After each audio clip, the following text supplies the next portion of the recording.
একটা ছোট ঘরে থাকে হাল্ক। শরীরটা খুব শক্তিশালী, কিন্তু মনটা ভীষণ নরম।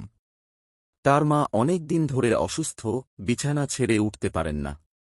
হাল্ক তার শক্তি দিয়ে দিনরাত পরিশ্রম করে, কখনো বোঝা তোলে, কখনো নির্মাণের ছোটখাটো কাজ করে, সবই মায়ের চিকিৎসা আর খাবারের জন্য।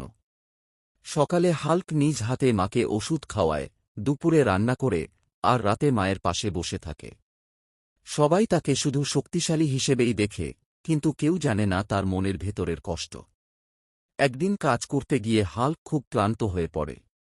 তখন আশেপাশের কিছু মানুষ এগিয়ে আসে।